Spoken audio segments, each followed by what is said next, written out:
ভাই রফিক, তোমাকে কয়েকদিন পর দেখছি আমার দোকানে। বাড়িতে ছিলে না নাকি?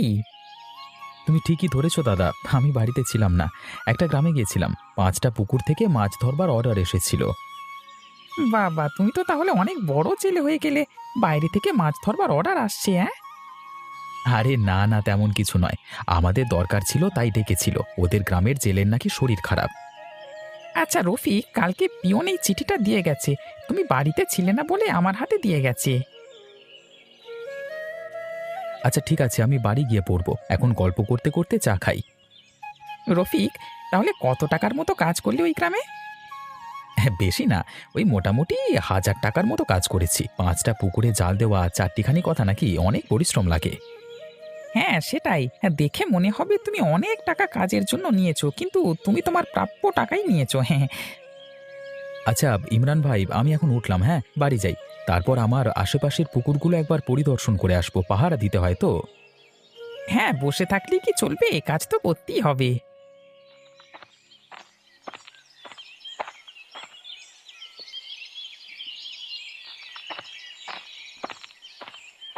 স্বরূপ, কাজকর্ম ঠিকঠাক করে করছিস তো?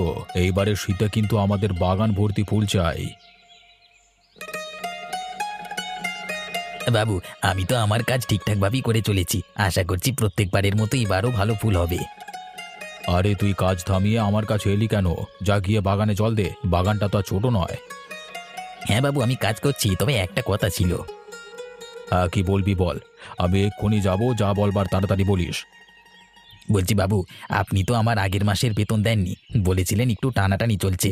এখন দিলে খুব উপকার হতো। আমার কাছেও কিছু টাকা পয়সা আর নেই আর কি, মানে। হ্যাঁ তুই নিয়ে নে, আমার কাছে এখন টাকা আছে বলে ভালোই করলি, আমার মনে ছিল না। অসংখ্য ধন্যবাদ আপনাকে।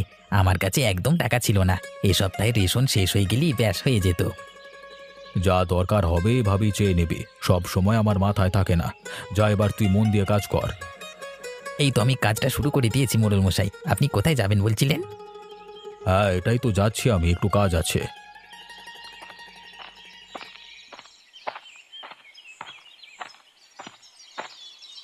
কি গো, তোমার হাতে ওটা কি? দেখে তো মনে হচ্ছে চিঠির খাম। হ্যাঁ তুমি ঠিকই ধরেছ, এর মধ্যেই চিঠি রয়েছে। পিয়ন কালকে ইমরানের দোকানে দিয়ে গেছে। কি লেখা আছে দেখি? চিঠিটাকে খোলো। সবার আগে তুমি বসো, তারপর। এটা তো আমার পিসির মেয়ে ইশিকা পাঠিয়েছে। এতে লেখা আছে আগামীকাল আমাদের বাড়িতে ও আসবে, থাকবে কিছুদিন। ও আচ্ছা, আমাদের বাড়িতে অতিথি আসবে। ঠিক আছে, আমি ভালোভাবে আদর যত্ন করব।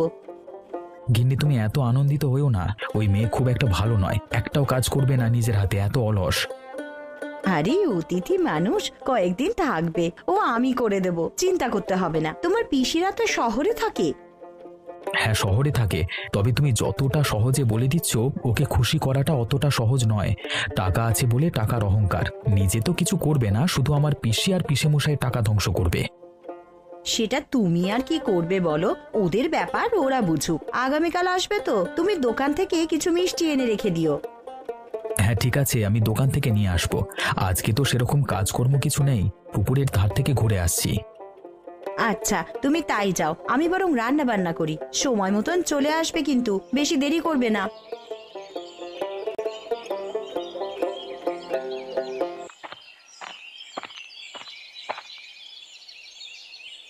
কি হয়েছে ভাই, এভাবে একা চুপচাপ বসে আছিস কেন? একটা বিষয় নিয়ে খুব চিন্তিত আমি, তাই জন্য এখানে বসে আমি ভাবছি। কি নিয়ে চিন্তিত আমাকে বল, আমি যদি কিছু সাহায্য করতে পারি। এমন কিছু নয়, আমি বেতন পেয়েছি। আমার একটা সাইকেল কিনবার খুব ইচ্ছে। তা সাইকেল কিনবো নাকি বাড়ির সামনে পাঁচিল দেবো, এই দুটো বিষয়ের মধ্যে আমি খুব চিন্তিত। আচ্ছা তোর কি সাইকেলের খুব প্রয়োজন আছে? তাহলে সাইকেলটা এই মাসে কিনে ফেল। পরের মাস থেকে কিছু কিছু করে বেতন বাঁচিয়ে পাঁচিল দিবি না হয় বাড়ির সামনে। সাইকেলটা তো প্রয়োজন। আমি আমার বাড়ি থেকে জমিদার মশাইয়ের বাড়ি কতবার আনাগোনা করি, খুব কাছাকাছি তো নয়। তাহলে তুই সাইকেলটাই কেন, পাঁচিলটা না হয় ধীরে ধীরে দিবি, অত তাড়াহুড়ার তো কিছু নেই। হ্যাঁ, তাড়াহুড়োর কিছু নেই, আস্তে আস্তে সব কিছু করলেই হবে। একা মানুষ, কতই বা খরচা করব, ঠিক বাঁচিয়ে নেব। স্বরূপ, আজকে তোর কাজ হয়ে গেছে? এখানে একা একা বসে আছিস, মোড়ল মশাইয়ের বাড়িতে যাসনি আজকে? হ্যাঁ গেছিলাম তো, সব কাজ করে তাড়াতাড়ি চলে এসেছি আজকে। তার সাথে আগের মাসের বেতনটাও পেয়ে গেছি, তাই একটু চিন্তিত হয়ে গেছিলাম।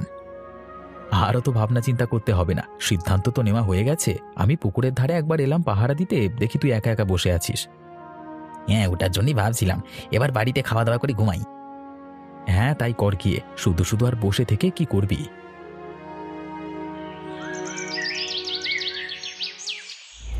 ইস, আজকে কি বাস দেরি করে আসবে নাকি? টাইম তো এটাই লেখা আছে টিকিটে। দেরি করলে আবার কালকে পৌঁছাতে দেরি হবে। দূর দূর, যাওয়ার সময় যত কিছু।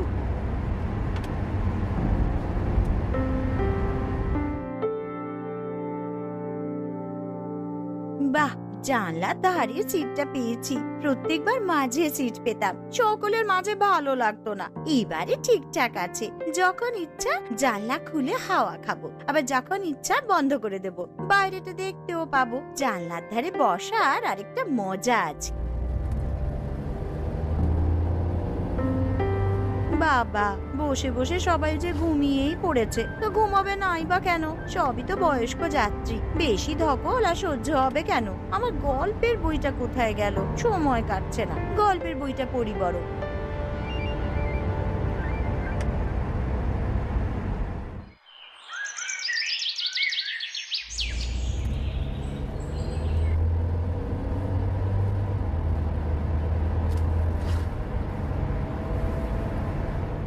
দাদা, আমার ব্যাগটা ধর, আমি অনেকটা বই এনেছি, আর পারছি না। আচ্ছা চল, আমি ব্যাগ নিয়ে নিয়েছি, এখানে আর দাঁড়িয়ে থেকে লাভ নেই, চল হাঁটতে শুরু করি।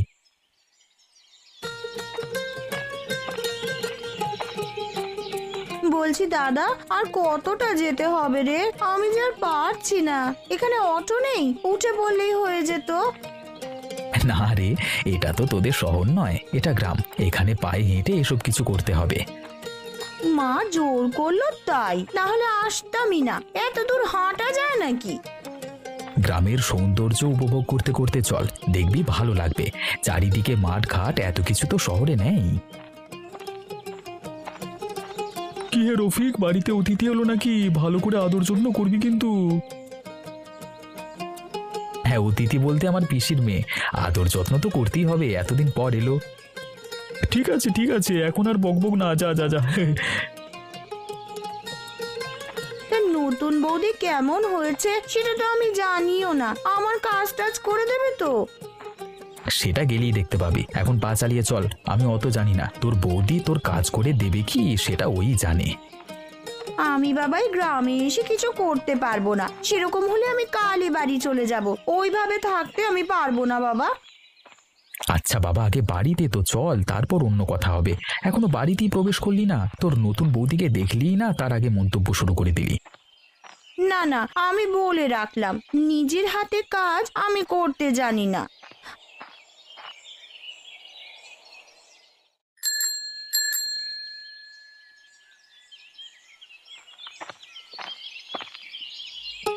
মোড়ল মশাই, এই দেখুন নতুন সাইকেল কিনলাম। বাবা, বেতন পেতেই সাইকেল কিনে ফেললি? না, সাইকেলের রংটা তো বেশ সুন্দর। আমাদের বাড়ি থেকে আপনার বাড়ি অনেকটাই দূর, যাতায়াতে খুব সমস্যা হতো, তাই জন্য নিয়ে নিলাম। না না, ভালোই করেছো। সাইকেল কিনেছো সবই ঠিক আছে, তবে কাজটা কিন্তু ভালো করে করতে হবে। শীতকালে যেন আমার শূন্য বাগান ফুলের বাগানে ভরে ওঠে। হ্যাঁ মোড়ল মশাই, সব হবে, আমি আছি যখন করে দেবো। হ্যাঁ, আগে এই মিষ্টির বাক্সটা রাখুন, সাইকেল কিনেছি তাই খাওয়াচ্ছি আপনাকে। হ্যাঁ নিশ্চয়ই নেব, তোমার দেওয়া কোনো কিছুই খাইনি আমি, এই প্রথমবার মিষ্টি দিলে খাবো এবার। হ্যাঁ, মিষ্টি খান মোড়ল মশাই, আজকে কিন্তু আমি আর কাজে আসছি না, সবাইকে মিষ্টি দেবো। সাইকেলে চড়ে ঘুরে বেড়াবো একটু, দুপুর তো প্রায় হয়েই গেল। আচ্ছা আচ্ছা স্বরূপ, আজকের মতো ছুটি দিচ্ছি, কাল থেকে যথা সময়ে কাজে আসতে হবে কিন্তু। জি কর্তাবাবু, আসবো তো। এখন আমি যাই। হ্যাঁ, নতুন সাইকেলটা একটু ভালোভাবে চালিয়ে দেখি কেমন হলো। আমার বন্ধু বান্ধবদের মিষ্টি খাই আসি। হ্যাঁ ঠিক আছে, যাও। আর এইসব মিষ্টি পেয়ে আমি খুব খুশি হয়েছি। ধন্যবাদ কর্তাবাবু, আমি এখন এলাম। হ্যাঁ।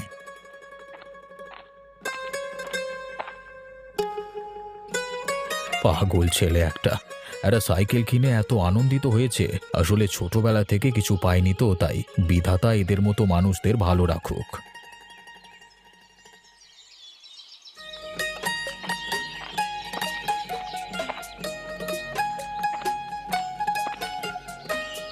গিন্নি, এই হচ্ছে হচ্ছে আমার বোন ইশিকা। আর বোন, এটা হলো তোমার নতুন বৌদি, নাম সোফিয়া। বোন, তুমি চেয়ারে বসো, আমি এক্ষুনি জল মিষ্টি আনছি। হাতের কাজটা শেষ হয়েই এসেছে, এটা করে নিয়েই আনছি।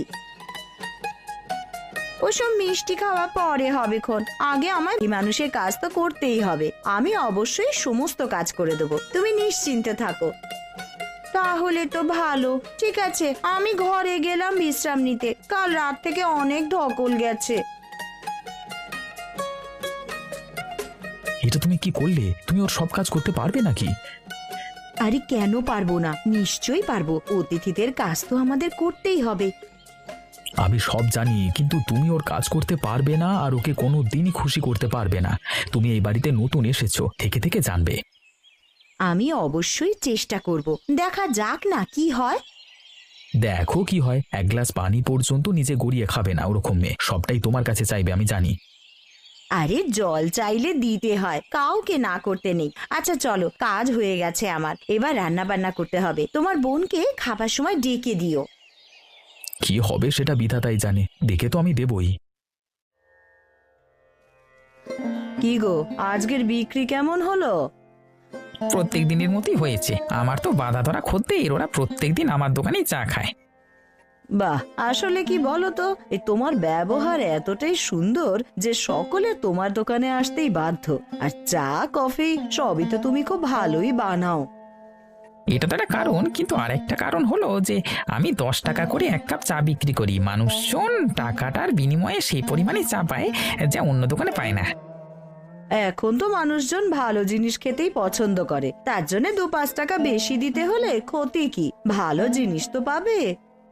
আচ্ছা কিনি, ভেতরে চলো, আমাকে খেতে দাও। সেই কোন ভোরবেলায় ওঠা আর ভালো লাগে না, এবার খেয়ে দিয়ে একটু শুতে পারলে বাঁচি। হ্যাঁ হ্যাঁ, চলো চলো, আমি ভেতরে যাচ্ছি, দুজনে মিলে একসাথে খেয়ে নেব। আমি জানি গো, অত ভোরে উঠে এত কাজ করে এরপরে আর জেগে থাকা অসম্ভব। চলো চলো, খেয়ে দিয়ে ঘুমিয়ে পড়ি, আমাদের দুপুর হয়ে গেছে, অন্য লোকের এই বেলা। সবার থেকে 2 ঘন্টা আগে আমাদের সকাল শুরু আর দুপুরও শুরু, আমাদের সবকিছুই তো তাড়াতাড়ি। এসো, আমি খাবার দিচ্ছি। বিধাতার কৃপায় তোমার মতো একটা স্ত্রী পেয়েছি।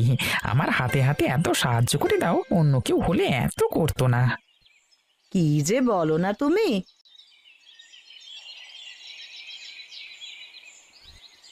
বৌদি, আমার পোশাকটা মনে করে কালকে পরিষ্কার করে দিও কিন্তু। আর হ্যাঁ, দেখে শুনে করবে, ওটা কিন্তু অনেক দামি পোশাক। আচ্ছা বোন, আমি কেচে দেব, আর সাবধানেই কাজ করব, তোমার পোশাকের কিচ্ছু হবে না। কি করতে যে আমাদের বাড়িতে এলো কে জানে, কাজকর্মে কিচ্ছু নেই, শুধু বসে বসে গিলবে, আমার বউটাকে খাটাবে। দাদা, কিছু বলছিস নাকি রে? যা বলবি জোরেই বল না। না রে, আমি কিছু বলছি না। রফিকদা বাড়িতে আছো, একটু বেরিয়ে আসবে। আরে বাস, নতুন সাইকেল কিনে নিলি নাকি? তোর সাথে তো এই কালকে কথা বললাম এই নিয়ে, আর আজকেই কিনে ফেললি? আরে শুভ কাজে দেরি কেন, শুভস্য শীঘ্রম। এই নাও, নতুন সাইকেল কেনার উপলক্ষে মিষ্টি খাও। একটা পাতি সাইকেল কিনেছে, তাতেও মিষ্টি খাওয়াতে এসেছে। কোথা থেকে যে সব চলে আসে এরা। আপনার ব্যাপারে আমি সবই জানি, নিজে তো কিছু কাজ করবে না, মা বাবার টাকায় মজা করে নেয়। আসলে আপনাদের কোনো পরিচয় নেই, আমি একজন মালি, বৌদি একজন দর্জি, রফিক একজন জেলে, কিন্তু আপনি কে? ভাই এখন এসব বলিস না, আমরা মিষ্টিটা নিলাম, তুই বাড়ি যা। আগে তুমি বলো, আমি কি কথাগুলো ভুল বলেছি?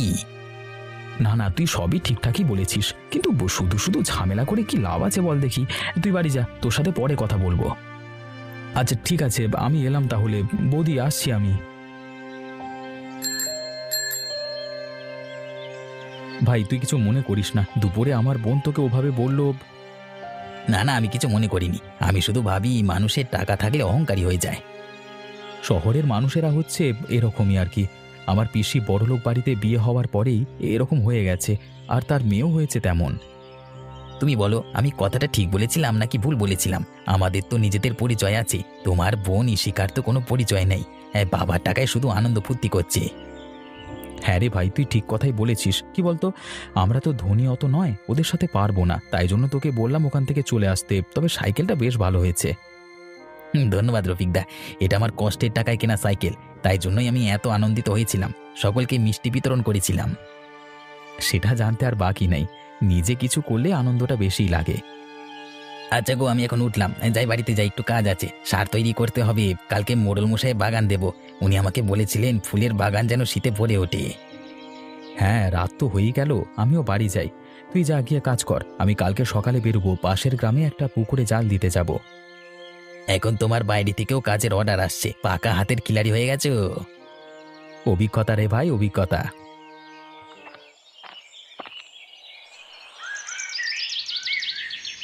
ও বৌদি, আমাকে এক গ্লাস জল দিয়ে যাও তো, পিপাসা পেয়েছে। আর তার সাথে কয়েকটা মিষ্টিও দিয়ে যেও। বোন, তুমি একটু রান্নাঘরে এসে নিয়ে যাও না গো, আমি তো খাবারগুলো গরম করছি, এখান থেকে গেলে এগুলো পুড়ে যাবে, একটু নিজে এসে নিয়ে যাও না। আমি এখান থেকে উঠে যেতে পারছি না, আর তুমি দিয়ে যাও এক্ষুনি, ও খাবারের কিছু হবে না, 2 মিনিটের ব্যাপার তো। আচ্ছা ঠিক আছে, আমি জল নিয়ে যাচ্ছি।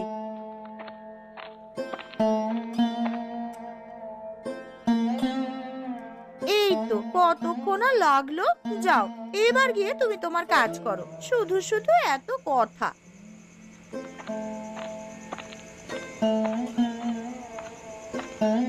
হায় রে, যেটার ভয় পেয়েছিলাম সেটাই হলো, খাবারটা পুড়ে গেছে। ও এসে দেখলেই তো চেঁচামেচি শুরু করে দেবে, কি যে করি এখন।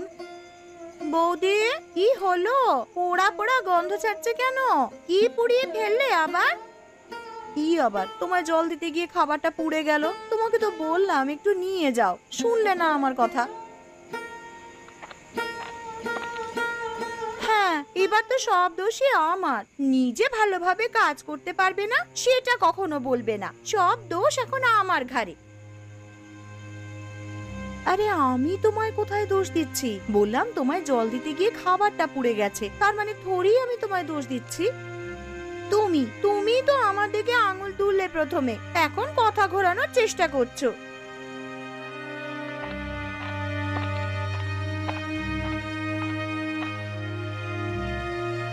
কি হলোটা কি? আরে তোমরা এরকম চেঁচামেচি শুরু করেছো কেন? কি হয়েছে? তোর বউকে আমার সাথে ভালোভাবে ব্যবহার করতে বল, সব দোষ আমার ঘাড়ে চাপিয়ে দিচ্ছে। কিন্তু বোন কি ঠিক কথা বলছে? তুমি আমার কথাটা আগে শোনো। আমি খাবার খাওয়ার জন্য খাবারটাকে গরম করছিলাম, তখন জল চাই বোন। আমি বলি খাবার গরম করছি, জলটা তুমি একটু নিয়ে যাও। বললো কিছু হবে না, তুমিই দিয়ে যাও। আমি কথা না বাড়িয়ে জল দিতে গেলাম। তখনই খাবারটা পুড়ে গেল, তাই তো? পোড়া পোড়া গন্ধ পাচ্ছি আমি। হ্যাঁ, আমি বলেছি বলে বলছে আমি নাকি সব দোষ ওর ঘাড়ে দিচ্ছি। তা আমি কি করেছি বল? আমার নামে দোষ চাপিয়ে দিচ্ছে তো। স্বরূপ ঠিক কথাই বলে গেছিল, তোদের টাকার অহংকার, নিজের কোনো পরিচয় নাই, এত অলস, এক গ্লাস পানি পর্যন্ত নিজে গড়িয়ে খেতে পারিস না। এখন তুই যা মনে করবার করে নিস, কিন্তু আমি সত্যি কথাই বলবো। কি ভেবেছিস কি আমার নতুন বিয়ে হয়েছে বলে ওকে যা ইচ্ছা তাই বলবি? আরে তুমি থামো, ও তোমার বোন হয়, এইভাবে বলতে নেই। ধৈর্যের বাঁধ ভেঙে গিয়েছে, কিন্তু এভাবে আর চলবে না। আগের বারও যখন এসেছিলিস তখন এরকম করেছিলিস। নিজের কাজটাও কি নিজে করতে পারিস না নাকি? আমার বউ তোর একটা কাজও করে দেবে না। করতে হবে না, আমি এক্ষুনি বাড়ি থেকে বেরিয়ে যাচ্ছি। আমার আসার তো কোনো ইচ্ছাই ছিল না, শুধু মা বললো তাই এলাম। আমার শহরটাই ভালো বাবা, 10টা চাকর আছে, সব কাজ আমার করে দেবে। ঠিক আছে, তুই তাহলে যা, আমাদের এখানে কেউ তোর কাজ করে দিতে পারবে না, আমাদের অনেক কাজ থাকে। আর শোন দাদা, আমায় এরকম ভাবে অপমান করলি তো, এর শোধ কিন্তু আমি নেবই, সুদে আসলে উসুল করে নেব, দেখিস। ওগো, ও যে যাওয়ার আগে এইভাবে আমাদেরকে ধমকি দিয়ে গেল, কিছু হবে না তো? তুমি একদম চিন্তা করো না, ওর শুধু বড় বড় কথা, কিছু করবার মুরত নেই। যে নিজের কাজ নিজে করতে পারে না সে আবার আমাদেরকে হুমকি দিচ্ছে, ভাবলেও অবাক লাগে। অলসতা পতনের প্রথম কারণ, এদের পতন ঘটবেই ঘটবে।